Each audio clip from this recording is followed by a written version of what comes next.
Anti-Semitism. There is a hatred that traces back throughout recorded history.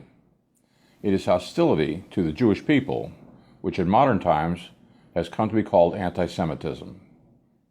Since the Holocaust of the 1930s and 1940s, this term has become politically incorrect. Since the founding of the State of Israel, it has been relabeled anti-Zionism. Much has been written about the visceral rejection of religious teaching and the culture of the Jewish people.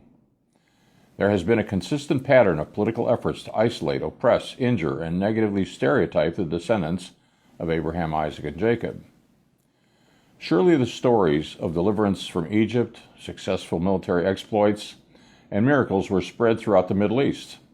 This likely confirmed a chosenness by God.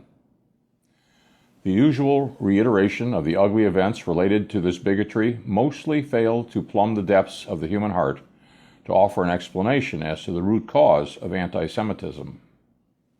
Consider the base emotion of pride and envy as the unconscious root of the problem. And while propagating subtly and even subconsciously in many cases, it has produced much scapegoating. From the times of the Old Testament Bible until the Roman Empire, the Jewish people were often criticized and sometimes punished for their efforts to remain a separate social and religious group. Stubbornly, Jews refused to adopt the values and ways of the non-Jewish societies in which they lived. Unfortunately, the rise of Christianity greatly increased the hatred of Jewish people. Now, they were not only seen as outsiders, but as killers of Christ, despite the Roman authorities ordered to carry out and execute the sentence. During the dispersion, exclusion, and persecution caused the creation of ghettos. During this period of the Middle Ages, the 11th through the 14th centuries, it was common for the general population to believe the blood libel of Jews. Stories of Jews abducting and killing children to obtain blood to drink the Passover matzah. It was such an absurd slander, wholly without witness, that it might be concluded that it's what people wanted to believe. To avoid death, torture, expulsions, and the like, forced conversions of Jews to Christianity were practiced. Many non-Jews considered the chosen people one-up and wanted them put down, or better yet, wanted to see them obliterated. In the 18th century, as the influence of Christianity lessened during the Enlightenment, there came a new racial science, which was to attempt to prove the supremacy of non-Jewish Caucasians.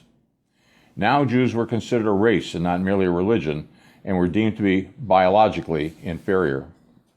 Such bias in pseudoscience flowered fully during the Nazi mass exterminations of World War II.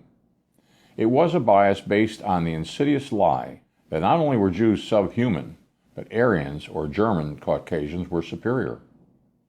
The prominent slander and libel asserted Jews destroyed society and that due to their influence in finance, media, and entertainment, Jews were working in conspiracy to gain control of the world.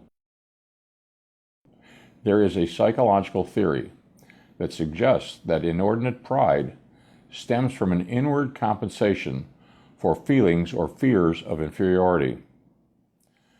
The poverty-stricken and shamed nation of Germany was ripe for such feelings, and the Jews seemed to be a perfect scapegoat. Since World War II, Western nations have officially condemned anti-Semitism. However, it continued for some decades in the former Soviet Union. The life of such official adverse policies lingered on for decades there. Currently, anti-Semitism is not usually socially acceptable except in Arab and Islamic countries. Many Europeans disavow anti-Semitism, yet say they are anti-Zionists. This distinction is bewildering. Despite all, the Jewish people continue to survive and flourish. Those who question the validity of the Holy Scriptures need to observe the continual testimony of God's enduring promises. Among them is a stated prophetic promise in Jeremiah's 31st chapter, predicting that so long as the sun, the moon, and the stars are fixed in their ordinance, there will always be a Jewish people. A Jewish people. A Jewish people.